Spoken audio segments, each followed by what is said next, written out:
My name is Rollo, R-O-L-L-O. Last name is Minchaca, M-I-N-C-H-A-C-A.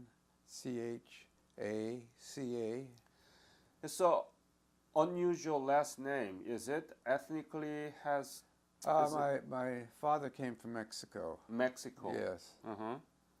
So it's Spanish? Mexican. Mexican, Mexico, yeah. Mexican, I'm sorry. And what is your birthday? December 2nd, 1929. You're born in the year of Great Depression. I was born in Richmond, California. Mm-hmm. And tell me about your family when you were growing up. Uh, there was 7 of us. I was the youngest. Mm. My oldest brother was in World War II. I joined the Marine Corps. I joined the reserves on my 18th birthday in 1947. Stayed in the reserves for 6 months and then joined the regulars in May of 1948, May 23rd, 1948. So you were activated, or how do I say it? Join? Yeah, I enlisted into the... Enlisted, yes. Yeah, into the Marine Corps. Mm-hmm. Got a discharge from the reserves and then went into the regulars. When did you graduate school? 1947. And so you joined the Marine Corps. Yes. And did you get the basic military training? Yes. Where? San Diego. Okay. And what was your specialty? They made me a BAR man. What is that? Brown automatic rifle. Uh-huh. It's like a machine gun, but it has a magazine. I see. So. And what was your unit? E Company, 2nd Battalion, 5th Marines. 2nd Battalion? Yeah. E Company, Uh-huh. 2nd Battalion, 5th Marines. Okay. Did you know anything about Korea at the time you joined the Marine when you were in school? Never heard of it. In fact, the day I was in Los Angeles on leave, and I saw a headline that said something about Korea. I didn't think anything about it, never heard of it. And I got back to camp, they're packing up. And next day we took off for ships in San Diego, and the day after that we were gone. When was that? 1950, whenever the war started. Mm-hmm. I guess around August or this time of the year, I think. I don't know. August? I think it was August or something. I can't, so long ago, Mm-hmm. hard to remember. From San Diego? Yeah, we shipped out from San Diego, went to Japan, left our sea bags there, Mm-hmm. and then went to Korea. When did you arrive and where? We arrived in Busan. The date I don't remember. Was it in August or September? It had to be August because September we made the Incheon landing. Oh, you did? Yeah. What was it? September 5th? September the 15th. On the day? Yeah, that was the day, right. Tell me about it.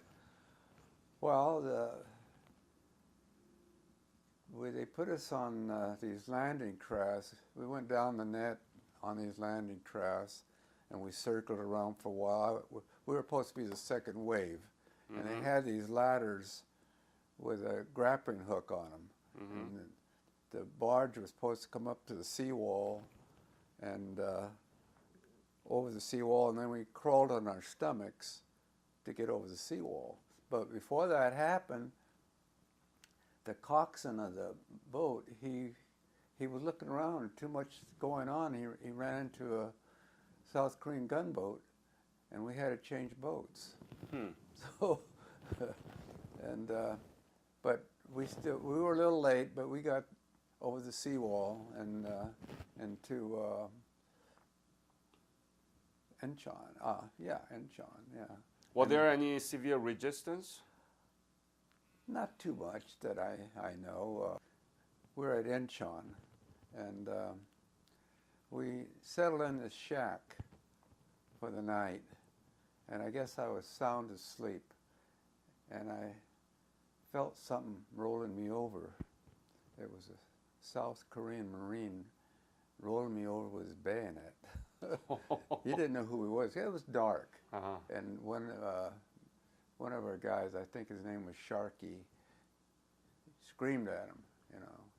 So he knew that we were friendly, and from there we went on to Kempo Airfield. And we got there in the daytime, and as it started to get darker, all this tracers. I had a guy with me, his name was Fred Polk, and he was my assistant. They don't have that anymore. And your assistant he carried just as much ammo as you did, plus his own, and which was about 300 rounds. And the sergeant put us out in the middle of nowhere, and these tracers were coming at us, just over our head, around us. I guess the North Koreans saw us and they were shooting at us. So I told Polk, let's get the hell out of here. So we dragged our stuff and went to this big ditch. And seemed like the whole company, E Company, was in there. And North Koreans knew we were in there because they were everything just flying all over.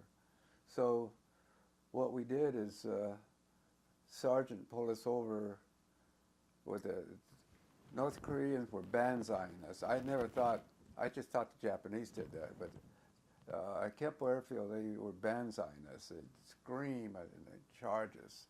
And our machine gunners, everybody mow them down.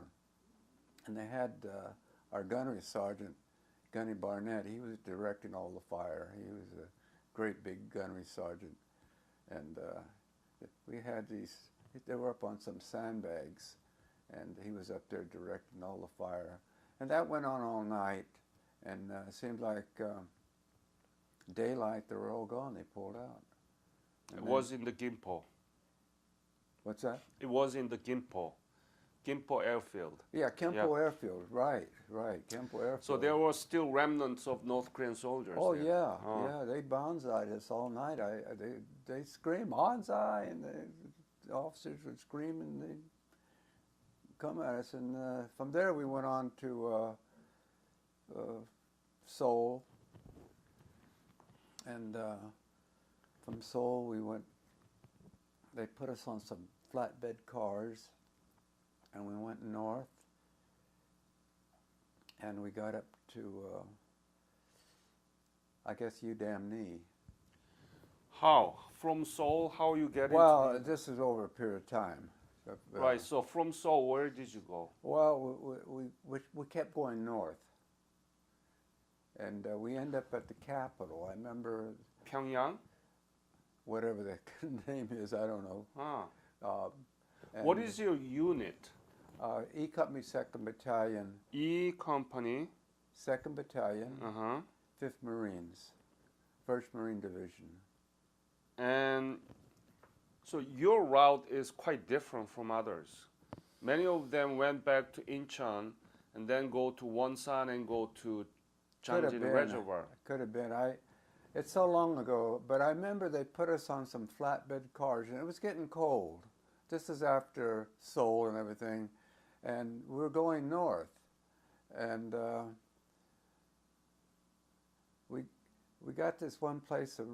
I couldn't believe it. The Red Cross was there, handing out coffee and things like that, and we got back on these flatbed cars, and we kept going north, and I don't know where we got off this train, but we got off and we were on trucks, and we kept on going. Of course, I didn't know one town from another, you know. But did you take another ship to get to the North Korea? No. You just walk by the truck? Train and truck and walking. So you went up to north from Seoul? Well, not right away, but that's where we ended up. Right. Up there at this place called Udamni. We stayed there that night. We just slept on the ground. Where in Udamni? Yeah, just before we. When was it?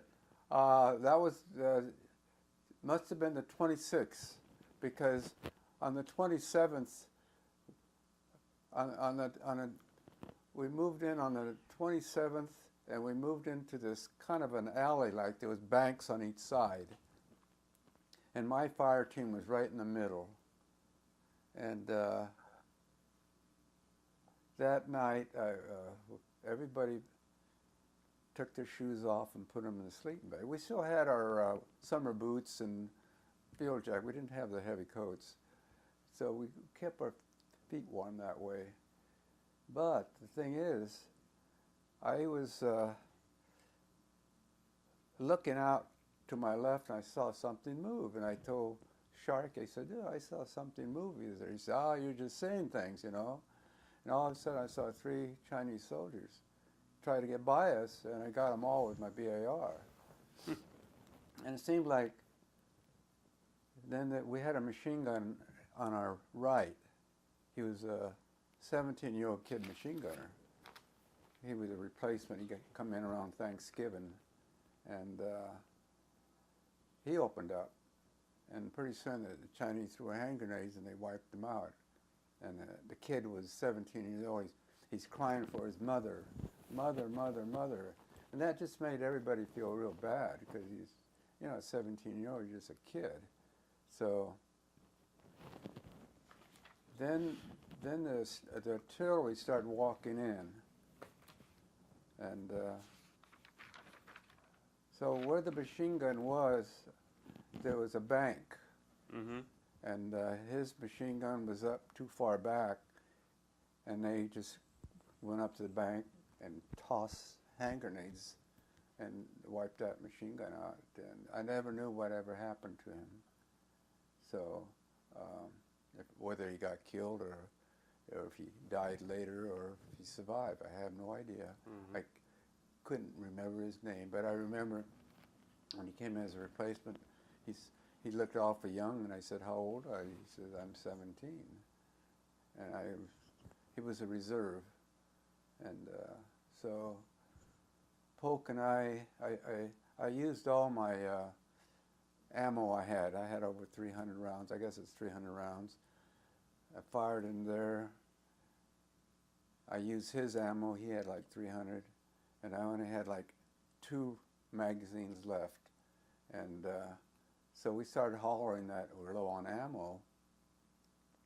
And Polk and I were throwing hand grenades 2 at a time over these bushes where the Chinese soldiers were, because I told them you're going to get more of an explosion with 2 rather than 1. Of course, there were World War II hand grenades, and a lot of them didn't go off. So you describing like you saw yesterday. Yeah. You have such a vivid memory. I tell you why. Because 2 Chinese soldiers came at us with you can see with a hand grenade. It was a moonlight night, and they had hand grenades in their hands. And I put my BAR down, and it wouldn't fire. It froze. So I dream about that. Still nightmare. I still dream about that. Yeah. Oh my goodness. I dream I'm there, and I'm trying to fire, and nothing happens. So I hollered, "Polk." I started turning my BA around to use as a club. I don't know what Polk was doing. And I hollered, "Polk," and he turned around and saw me and got them both with 2 shots. And one had a British Bren gun, and the other had a Thompson submachine gun with a drum on it. And I figured they must have captured some British. We had Royal Marines with tats. They must have captured or killed some and took their weapons, because I don't know why I wouldn't be here. They had us, because there was some brush about 60 feet away in front of us, and that's where they came from. I don't know why they didn't see us or what, but here they come, and we got them. So anyway, a runner bought some machine gun belts. They couldn't bring us ammo in the magazine. They bought us machine gun belts and a whole bunch of hand grenades. So we just drew hand grenades, and I couldn't use my BAR, so I froze we didn't have gloves. My fingers froze. It was like 35, 40 below zero, and I was trying to take those bullets out of the machine gun, and they're tight. And this little finger just froze up like that. So I took a pair of socks out of my bag, my pack, and I used them as gloves, and I started pulling them out. And I filled up maybe 3 or 4 magazines up. But my BAR wouldn't fire. It froze. So the rest of the night, we just threw all the hand grenades we had. Yeah. So daylight come, and they're all gone. So we go back where we're throwing the 2 hand grenades at 2, and there's probably 60 or more Chinese soldiers. And they're sitting in positions, every position you can think of, just grotesque, frozen position, you know, just frozen stiff. I mean, I guess if you got killed, you froze in minutes. It didn't take long. Because I could hear, when we were throwing the hand grenade, we could hear them hollering, screaming, and talking to each other in Chinese. And you can hear them moaning and groaning, and it just went on all night. It's like a hell. Yeah, and Does that still bother you? I think about it, yeah. But What do you think? What really, I really think about is 2 things. When my BAR wouldn't fire. That's so frustrating, and the right? next morning, when we left, we withdrew out of that area. I took When did you withdraw from there? on the 28th. Right away? Yeah, the next morning we drew out of that where we were dug in there. But I took the Thompson submachine gun with me because I fired them both. I fired the British bin gun, I fired the Thompson submachine gun, and that's a 45 caliber. And so it worked. I said, well, I'll take it with me for a few days, and I did. I dropped it off for my birthday. My birthday was December the 2nd. I turned 21, and I tossed it, and my BR wasn't as cold, and it was fine again, so I never had any problems. That was the only time I had a problem with that BAR that ever froze. I just didn't think it was going to do that. So what happened after you withdrew from Udamli? Where did you go? We went to well, I don't know how many miles Udamli, but we withdrew from that position where we were, and we got on this road. How many of you were there on Just the way to withdraw? Well, E-Company. E-Company? Yeah. So about 3 platoons. A company is 3 platoons. So about 100 something, right? Each platoon has 33 men. Yeah. But, excuse me, but they were down low. I mean, they weren't full strength. Companies, platoons, they're all pretty shattered. But on my 21st birthday, we had to take this hill. It was like this, going up like this. Mm-hmm. And then there was a plateau, and then the Chinese were up there. Wow. So I stood there, waiting to go up, and I'm so cold. I'm like freezing to death. And there's a motor company making hot coffee. So I told the guy, hey, I'll give you $5 for a hot cup of water. He says, I'll do better than that. I'll give you a hot cup of coffee. I drank that coffee down. Boy, I was ready to go. I felt good. It made me feel good. We got up there, and the Chinese were up there. They had night fighters come in and try to strafe them, and flamethrowers. And there was a sergeant. I never did meet him, but I heard his voice. His name was Sergeant White, and you could hear his voice says, okay, boys, just aim at their bellies. And he, just the whole firefight, you could hear his voice. I didn't know who he was, never met him. You said White? It's Sergeant White was his name, W-H-I-T-E, I guess. Yeah. But I could hear his voice. Just aim for the belly, boys. And then coming down the road, it's another thing I'll never forget. When we almost got down to the end of the mountains. Where? And almost to the ships that were waiting for us at home. Ham Hung, you mean? Ham Hung or Yeah, something like yeah. that. The ships were waiting for us. But Yeah. it was before that. We're still on the mountains, but getting close to the bottom. And somebody yelled. It was just starting to get daylight. And somebody yelled, "Okay, boys, straighten up." And here we were, cold, tired, and hungry, and everybody's carrying probably close to 80 pounds or 100 pounds on their backs. And we started singing the Marine Corps hymn. And we sang it good. Everybody like this, because guys were collapsing. I collapsed 2 times. Somebody picked me up. Somebody else collapsed. I helped them, pick them up. But we started singing the Marine Corps hymn. So you were evacuated from Yeah, we Hangnam? got on the ships. Uh-huh. Yeah, Where did you go? to Busan. Mm-hmm. There's a place called the Bean Patch. And then what happened? Kind of regrouped again. My feet were frozen. I still got frostbite in my fingers and my feet, but I didn't know what I had because I know my feet were awfully cold. And I'd get in my sleeping bag and they'd burn, they get hot, and I'd have to take them out. And the cold, we lived in tents there, and till after the first of the year, we spent Christmas there, New Year's there, and then we were gone. But Gone to where? we went North Central Korea, I guess. They Okay. put us on LSTs, and somebody was selling Toys whiskey, and I think every Marine on that barge was drunk. They were fighting each other. I didn't drink anything.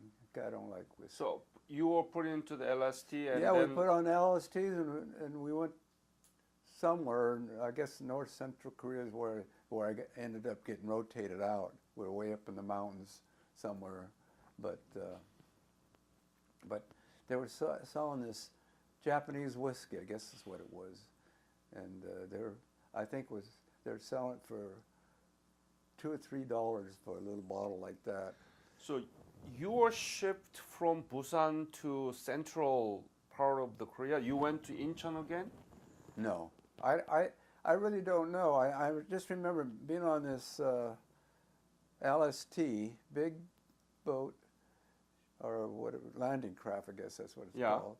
And we went somewhere, but I think it was going north central or somewhere there. Yeah. But you, from Busan, you have to go to Incheon to get into the north.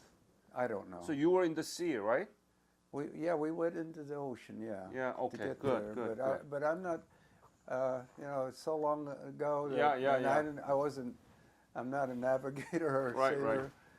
So I just, When did you leave Korea? I left, I think it was April or May of 1951. And when you left Korea, did you think that Korea would become like this today? No. I'm so proud of South Korea. I saw pictures of when they had the Olympics there. Mm-hmm. What a beautiful city. You never been back to Korea? No, I haven't. I would love to go there, but I don't know. But with those North Koreans on the border, I don't know. They're so close to the border there. But when I saw the pictures of the Han River and the bridges and the city. Because when I was there was nothing there. It was just devastation. Every building was down. We went to that prison at Seoul. You know, there was some bodies left in there. So you have a very clear memory of before, I mean, the war, Yeah. Korea during the war, and now you saw the Yeah. picture. Yeah. Yeah. But, you know, sometimes when you're out there and you have to take a hill or ridge, you feel like you got a big bullseye on you, you know. That's the way I felt sometimes. I had a big bullseye on it. But I never got hit. And here I am, a BAR man. They say a BAR man. You're very lucky. Lifespan in a firefight is like 2 minutes or whatever. I mean, I had a lot of bullets come around me, but I never got hit. And Polk, he didn't get wounded till I left. He got wounded after I left. So he's my assistant. I haven't seen him in 65 years, but my grandkids found him in the internet somehow. He lives in Gainesville, Ohio, and I talked to him. I told him I'd call him after this reunion is over. He's been awfully sick, so he hasn't been able to do much. But he didn't know that this organization existed. He didn't know that the company had reunions every year for the last 30 years. And actually, we have our company reunions in Branson, Missouri every year. This may be our last one, I don't know.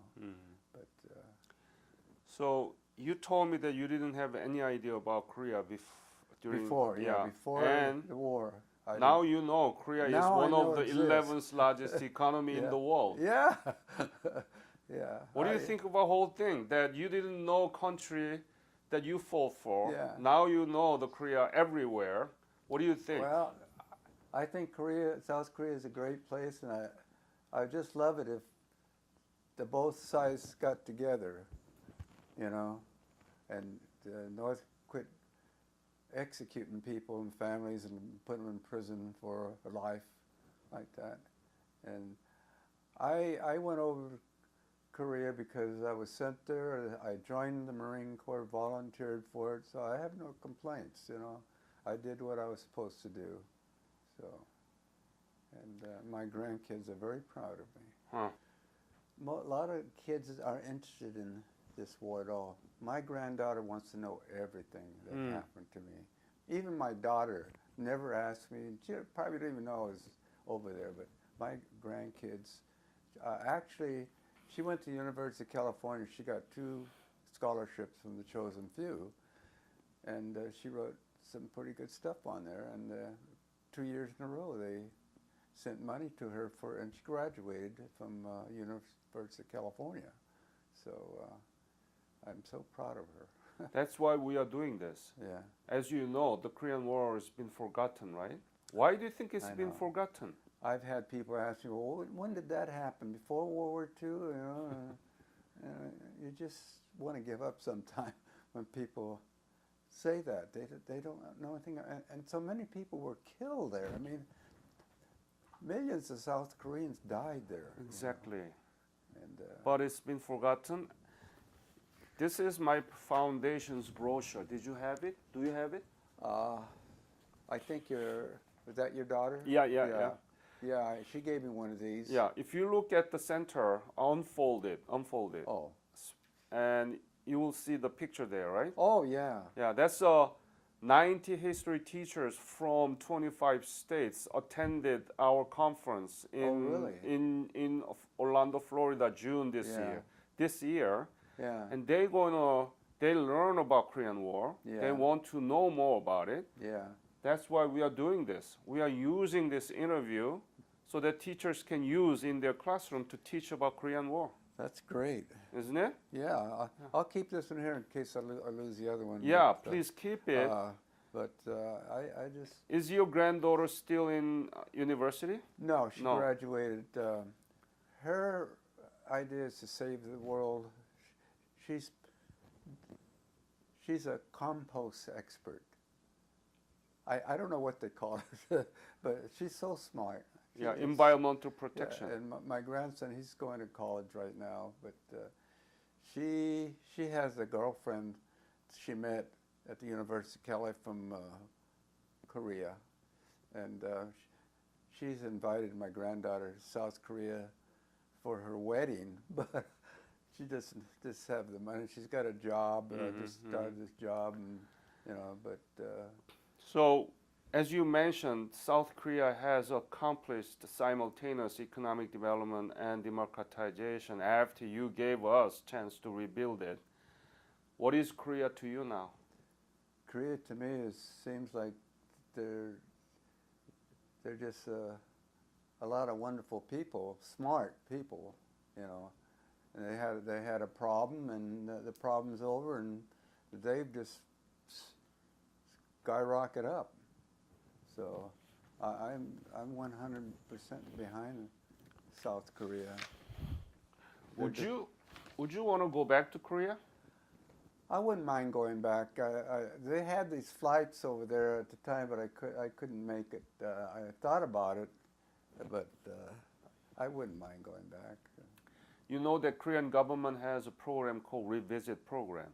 I thought that was over. I don't know. No, it's still there. Oh, is it still there? Yeah, and they pay for everything except half of the airfare. Oh, really? And they have a 1 week wonderful program that you can go back to the DMZ. Really? Oh yeah, you can go around the Seoul city and other city, and you can go to the kind of area that you might have involved in a spring offensive in 1951. Oh, really? Wow. And if you want to do that, and just let me know, okay? Okay, how do I get a hold of you? You don't have my business card? Oh, I don't know. Did that? No. No. This is it. Oh, okay. All right. I have a friend of mine. He's here too. This is my first chosen few because I live in California, Napa. It's called the wine country. And it wasn't too far. Usually it's like on the East Coast or way over there. It's so far away. But this is my first one, so it was close. It only took an hour and a half to fly here.